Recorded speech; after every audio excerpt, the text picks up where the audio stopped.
Hi everyone, welcome back to another World Cup review and another crazy game yesterday. Absolute drubbing by India. And how good do they look, Jig? Yeah, very clinical, professional performance. I think more than us talking about the batting, we'll go into the bowling, and it's probably the best attack which you have seen in the tournament. Three bowlers firing.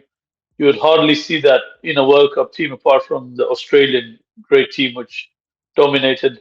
The three fast bowlers have been relentless. Just Yeah, love seeing them bowl there. yeah, exactly.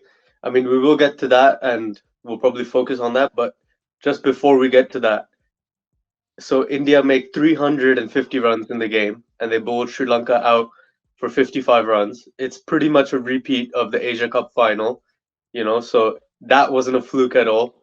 Um, India's bowlers really bowling well, and their batsmen going well as well. And it's the second largest victory in World Cup ever, only surpassed by Australia versus Netherlands, which actually happened in this World Cup a bit earlier. Yeah. Um, and there's just so many stats that just show how uh, demoralizing and dominating this win was. But yeah, we can jump straight into the bowling. I mean, Bumrah, Shami, and Siraj, all three Indian quicks, bowling their best and all taking wickets. I know a lot of people have already talked about how magnificent this performance was, but I wanted to ask you what makes this attack so lethal? Because other attacks also swing the ball, other attacks also seam the ball, but why is the Indian attack so effective? And why is it that on certain nights they seem a lot more uh, effective than other nights? Why did they bowl so well yesterday? Yeah, so the effectiveness is again, like we said, the length they hit. They're Hmm. consistently hitting that 6 meter length, which we talk about, trying to hit top of off. And Yeah. the thing is, they gain movement in and out as well. And Hmm. if you notice the bowlers, they bowl at angles. They use the angles pretty well. They use the crease pretty well. Sometimes Yeah. you'll see them going from slightly out and then trying to get that ball. So what tends to happen when you use those angles, the batsman's thinking the ball's going in, but Hmm. then it seems, it hits the pitch and it goes the other way. Yeah. So that's why you saw a lot of Sri Lankan batters, their heads fell over.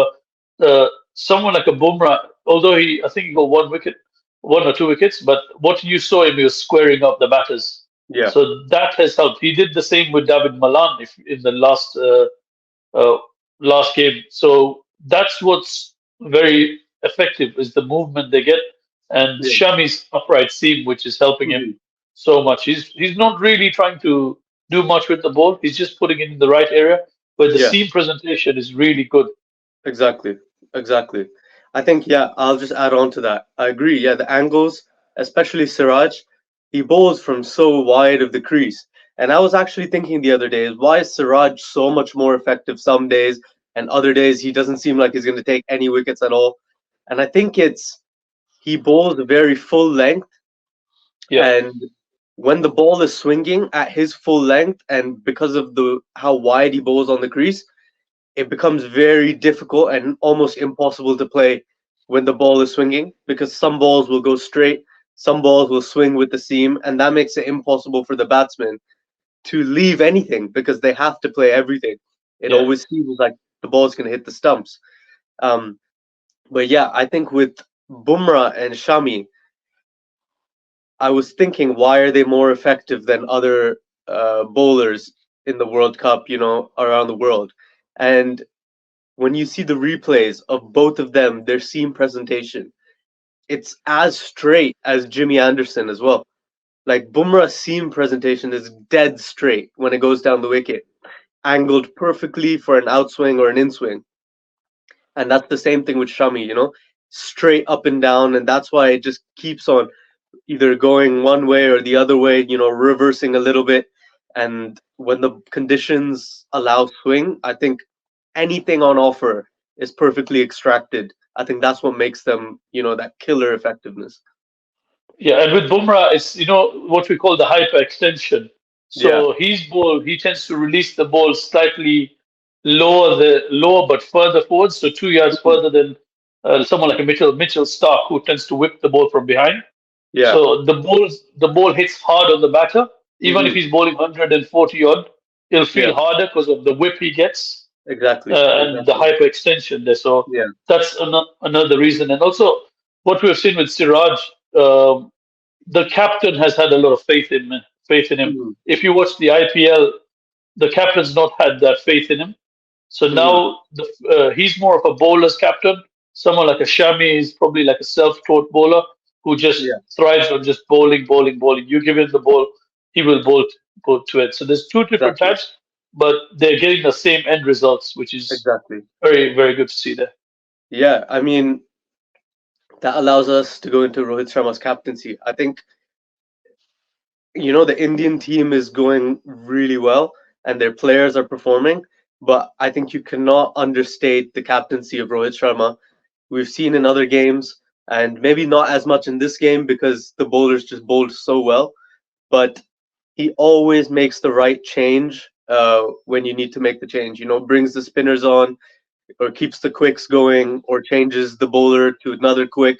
You know, Even in the last game against England, he brought Shami on at the perfect time. He cut Siraj's overs a little bit short, but he did it not in a way that made Siraj feel bad. But it's the perfect man management. He's really showing his tactical expertise. Even today, against Samar Vikrama, it was a new batsman in, and he knew Siraj was bringing the ball away, and he brought in three slips. And on the fourth ball of the over that Siraj was bowling, Vikrama played it straight to the third slip that was brought in. That's it. So that kind of just shows his technical understanding and his technical prowess to set the correct fields, and realize the moment in the game where you need to take the game by the scruff of the neck. Yeah, I think his bowlers have supported him so well that he can keep that faith and keep that third slip. You don't Exactly. really see that third slip like so early in the innings.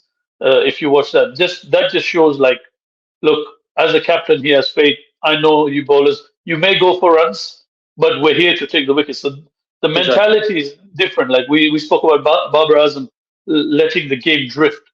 Rohit Yeah. Sharma sees the opportunity, he takes the opportunity, he Exactly. makes sure he kills the game. So that's why he's so clinical. Exactly. Exactly. And it's almost like Australian teams of the past where they did exactly what you didn't want them to do, right? Like the Yeah, batsman's thinking, the ball swinging a lot.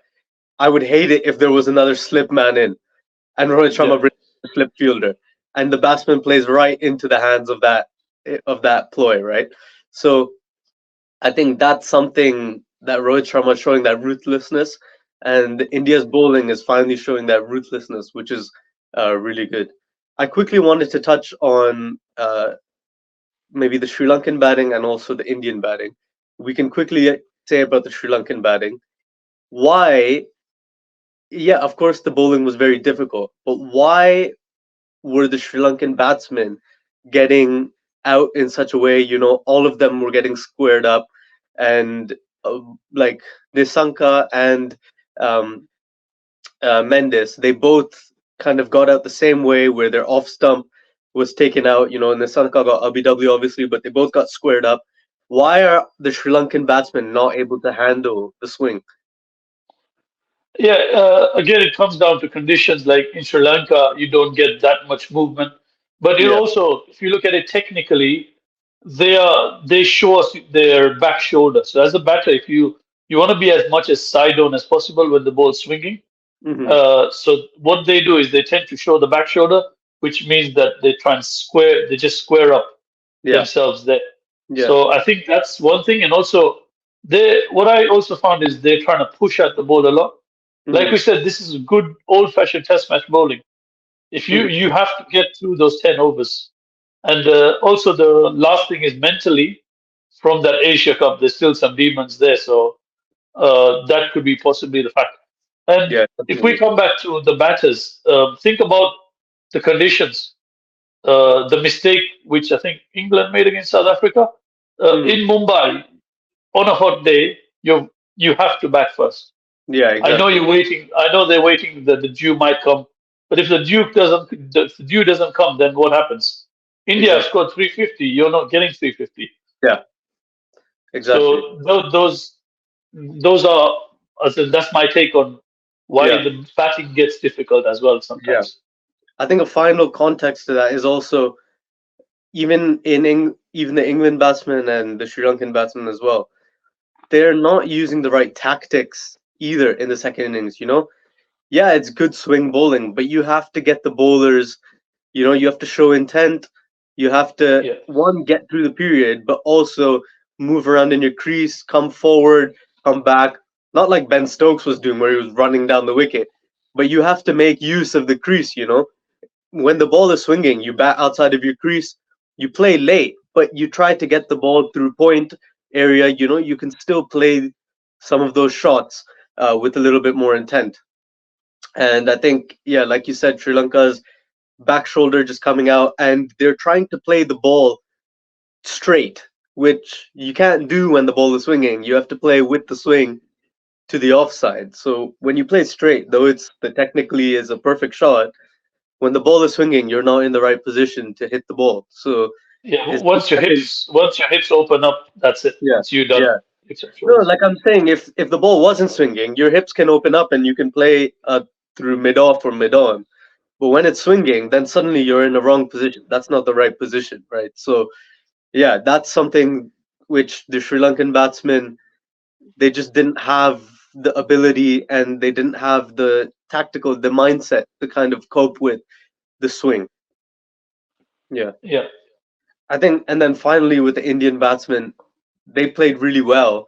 And I think they had the right idea of going after the bowling. Shubman Gill and both Kohli, even though Rohit Sharma had got out in the second over, in the first over on the second ball, they still took apart the Sri Lankan bowling.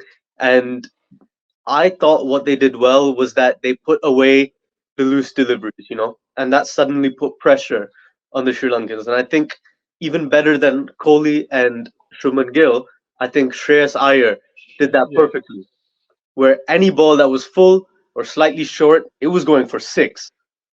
He got 82 off like 50 balls. Um, and the ability and confidence to put the ball away when it was slightly off length, I think, was the defining hallmark of the Indian batting. yeah. Like you spoke about loose deliveries, there are far too many inconsistent deliveries. They dropped both the batters, Gill and Kohli, which at that level you should be taking. So I felt again that then your morale goes down as a team Hmm. once you drop those. And Exactly. what you saw, like you'd hardly see this from Kohli or Shubman Gill. They're hitting the ball squarer. That shows that they're in top form here. Yeah. When Kohli's hitting the ball squarer, you'd hardly see him hit the late cuts and stuff like that. That's why he looks so good. What Yeah. what impressed me about Shresh Iyer is all that talk of the short ball, Yeah. and you can see he fended that off today. Yeah. So it's again like now that means all the top six have got the runs now. So Exactly. if Hardik comes, it's a tough position now, Yeah. and Yeah.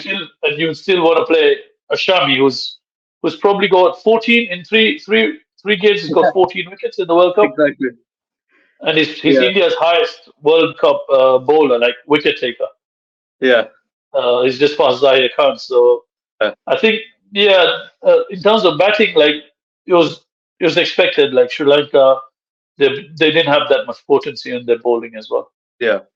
I think, yeah, I mean, Shreyas Iyer obviously getting runs. He did seem like he was still thinking about the short ball, because I think early in his innings, off Chamira, he wasn't forward to a ball. He nicked it, and there weren't any slips. But if there were, he would have been out. But he needs to commit on that front foot a little bit more. So he's still thinking about it. But no, he really took his opportunity, and any short ball. Otherwise, he was putting away. And I think this will just bring confidence to him, which is a really good sign. In terms of Indian team selection, I think, unfortunately, Surya Kumar Yadav has to go. When Yeah, Hardik is fit, I think it'll be a straight change between straight swap. Yadav and Hardik just coming in, because I think as a batsman, considering Yadav's form in ODIs, I think Hardik is actually as good or better batsman, and the fact that he offers the bowling option as well will mean that that's a logical straight swap between them. Yeah, no, that's I agree with that. Also, if you noticed, if you know, look at the pitch there. It was quite a two-pace pitch. Like you saw, Yep. Madhushanka got 5 wickets, and Bose he got KL Rahul out. I think probably Shubman Gill. They're slightly slow. He just put them into the wicket, and the shot was being played a bit too early. So Yeah, I thought that makes it even more important the way Kohli and Shubman Gill and Shreyas Iyer exactly. batted. Exactly. And yeah, it's important that they took apart the bowling because they realized that a good ball will still be difficult to play. So any loose balls, you really have to capitalize. I mean, India is through to the semis. There's a couple of other teams that will settle the top four. But I think the World Cup is really now turning to be really interesting. It's coming to the back end, and we'll continue to cover all the games. But we just wanted to discuss the absolute drubbing by India. But yeah, stay tuned for the rest of the World Cup action, and we'll continue to review all the interesting games. Please like, share, and subscribe to the channel. We'll see you in the next one.